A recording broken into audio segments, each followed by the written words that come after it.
Alice's Adventures in Wonderland by Lewis Carroll. Chapter 1. Down the Rabbit Hole. Alice was beginning to get very tired of sitting by her sister on the bank and of having nothing to do. Once or twice she peeped into the book her sister was reading, but it had no pictures or conversations in it. And what's the use of a book, thought Alice, without pictures or conversation? So she was considering in her own mind, as well as she could, for the hot day made her feel very sleepy and stupid, whether the pleasure of making a daisy chain would be worth the trouble of getting up and picking the daisies, when suddenly a white rabbit with pink eyes ran close by her.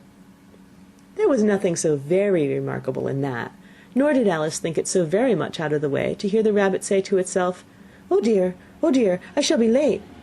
When she thought it over afterwards, it occurred to her that she ought to have wondered at this, but at the time it all seemed quite natural.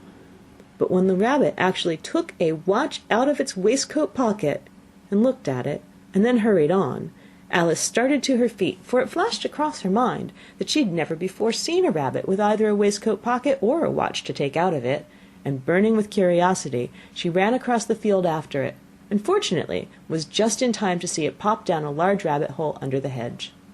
In another moment down went Alice after it, never once considering how in the world she was to get out again. The rabbit hole went straight on like a tunnel for some way, and then dipped suddenly down, so suddenly that Alice had not a moment to think about stopping herself before she found herself falling down a very deep well. Either the well was very deep, or she fell very slowly, for she had plenty of time as she went down to look about her and to wonder what was going to happen next. First she tried to look down and make out what she was coming to, but it was too dark to see anything.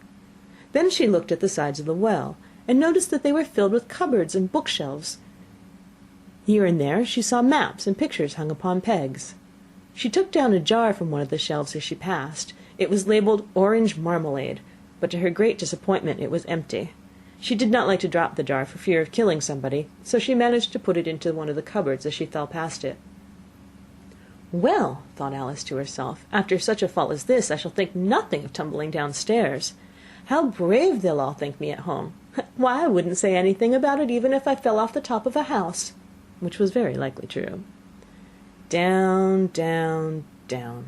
Would the fall never come to an end? I wonder how many miles I've fallen by this time, she said aloud.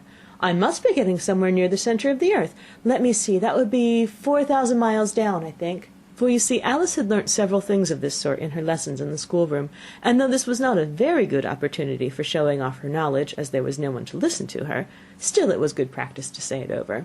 Yes, that's about the right distance. But then I wonder what latitude or longitude I've got to. Alice had no idea what latitude was, or longitude either, but thought they were nice grand words to say. Presently she began again. I wonder if I shall fall right through the earth. How funny it'll seem to come out among the people that walk with their heads downward. The antipathies, I think. She was rather glad there was no one listening this time, as it didn't sound at all the right word. But I shall have to ask them what the name of the country is, you know. Please, ma'am, is this New Zealand or Australia? And she tried to curtsy as she spoke. Fancy curtsying as you're falling through the air. Do you think you could manage it? And what an ignorant little girl she'll think me for asking. No, it'll never do to ask. Perhaps I shall see it written up somewhere. Down, down, down. There was nothing else to do, so Alice soon began talking again. Dinah'll miss me very much tonight, I should think. Dinah was the cat. I hope they'll remember her saucer of milk at tea time. Dinah, my dear, I wish you were down here with me. There are no mice in the air, I'm afraid, but you might catch a bat, and that's very like a mouse, you know. But do cats eat bats, I wonder? And here Alice began to get rather sleepy, and went on saying to herself in a dreamy sort of way, Do cats eat bats? Do cats eat bats? And sometimes, do bats eat cats? For you see, as she couldn't answer either question, it didn't much matter which way she put it. She felt that she was dozing off, and had just begun to dream that she was walking hand in hand with Dinah, and saying to her very earnestly, Now, Dinah, tell me the truth, did you ever eat a bat? When suddenly, thump, thump, down she came upon a heap of sticks and dry leaves, and the fall was over. Alice was not a bit hurt, and she jumped up on her feet in a moment. She looked up, but it was all dark overhead. Before her was another long passage, and the white rabbit was still in sight, hurrying down it. There was not a moment to be lost. Away went Alice like the wind, and was just in time to hear it say, as it turned a corner, "Oh, my ears and whiskers, how late it's getting!" She was close behind it when she turned the corner, but the rabbit was no longer to be seen. She found herself in a long, low hall, which was lit up by a row of lamps hanging from the roof. There were doors all around the hall, but they were all locked, and when Alice had been all the way down one side and up the other, trying every door, she walked sadly down the middle, wondering how she was ever to get out again. Suddenly she came upon a little three-legged table, all made of solid glass. There was nothing on it except a tiny golden key, and Alice's first thought was that it might belong to one of the doors of the hall. But alas, either the locks were too large or the key was too small, but at any rate it would not open any of them.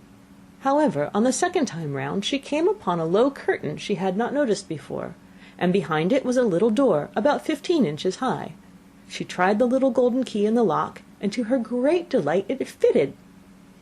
Alice opened the door and found it led into a small passage, not much larger than a rat-hole. She knelt down and looked along the passage into the loveliest garden you ever saw. How she longed to get out of that dark hall and wander about among those beds of bright flowers and those cool fountains, but she could not even get her head through the doorway. And even if my head would go through, thought poor Alice, it would be of very little use without my shoulders. Oh, how I wish I could shut up like a telescope! I think I could, if I only know how to begin. For you see, so many out-of-the-way things had happened lately, that Alice had begun to think that very few things indeed were really impossible.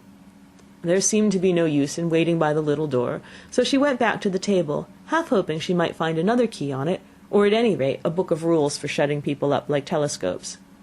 This time she found a little bottle on it, which certainly was not here before, said Alice, and round the neck of the bottle was a paper label, with the words "Drink me" beautifully printed on it in large letters. It was all very well to say "drink me," but the wise little Alice was not going to do that in a hurry. "No, I'll look first," she said, "and see whether it's marked poison or not," for she had read several nice little histories about children who'd gotten burnt and eaten up by wild beasts and other unpleasant things, all because they would not remember the simple rules their friends had taught them, such as that a red-hot poker will burn you if you hold it too long, and that if you cut your finger very deeply with a knife it usually bleeds. And she had never forgotten that if you drink much from a bottle marked poison, it's almost certain to disagree with you sooner or later. However, this bottle was not marked poison, so Alice ventured to taste it, and finding it very nice, it had, in fact, a sort of mixed flavour of cherry tart, custard, pineapple, roast turkey, toffee, and hot buttered toast. She very soon finished it off. "What a curious feeling," said Alice. "I must be shutting up like a telescope." And so it was indeed. She was now only 10 inches high, and her face brightened up at the thought that she was now the right size for going through the little door into that lovely garden. First, however, she waited for a few minutes, to see if she was going to shrink any further. She felt a little nervous about this, "for it might end, you know," said Alice to herself, "in my going out altogether like a candle. I wonder what I should be like then." And she tried to fancy what the flame of a candle is like after the candle is blown out, for she could not remember having ever seen such a thing. After a while, finding that nothing more happened, she decided on going into the garden at once. But alas for poor Alice, when she got to the door, she found she'd forgotten the little golden key, and when she went back to the table for it, she found she could not possibly reach it. She could see it quite plainly through the glass, and she tried her best to climb up one of the legs of the table, but it was too slippery, and when she had tired herself out with trying, the poor little thing sat down and cried. "Come, there's no use crying like that," said Alice to herself rather sharply. "I advise you to leave off this minute." She generally gave herself very good advice, though she very seldom followed it, and sometimes she scolded herself so severely as to bring tears into her eyes. She once remembered trying to box her own ears for having cheated herself in a game of croquet she was playing against herself, for this curious child was fond of pretending to be two people. "But it's no use now," thought poor Alice, "to pretend to be two people. Why, there's hardly enough of me to make one respectable person." Soon her eye fell on a little glass box that was lying under the table. She opened it, and found in it a very small cake, on which the words "Eat me" were beautifully marked in currants. "Well, I'll eat it," said Alice, "and if it makes me grow larger, I can reach the key, and if it makes me grow smaller, I can creep under the door. So either way I'll get into the garden, and I don't care which happens." She ate a little bit, and said anxiously to herself, "Which way? Which way?" holding her hand on the top of her head to feel which way it was growing, and she was quite surprised to find that she remained the same size. To be sure, this generally happens when one eats cake, but Alice had gotten so much into the way of expecting nothing but out of the way things to happen, that it seemed quite dull and stupid for life to go on in the common way. So she set to work, and very soon finished off the cake.